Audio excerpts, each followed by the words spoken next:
مشاهدينا الكرام، لا تبخلوا علينا بالاشتراك في القناة وترك تعليقاتكم وعمل لايك للفيديو، جزاكم الله الف خير. المنتخب المغربي الوطني ضيف شرف كوبا أمريكا المقرر إقامتها بدولة الإكوادور.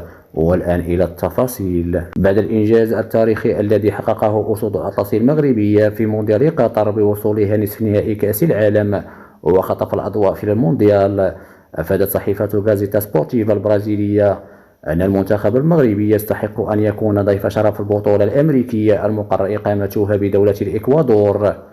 وفي هذا السياق، أشار تقارير إعلامية أن المكتب التنفيذي لاتحاد أمريكا الجنوبية لكرة القدم اختار بالإجماع المنتخب الوطني المغربي كي يكون ضيف شرف النسخة 48 من نهائيات كوبا أمريكا المقرر إقامتها بدولة الإكوادور. وحسب نفس الصحيفة أن كوبا أمريكا هي التظاهرة الكروية الوحيدة في العالم التي يشارك فيها منتخب من خارج القارة كضيف شرف. شكرا للمتابعة، والسلام عليكم ورحمة الله.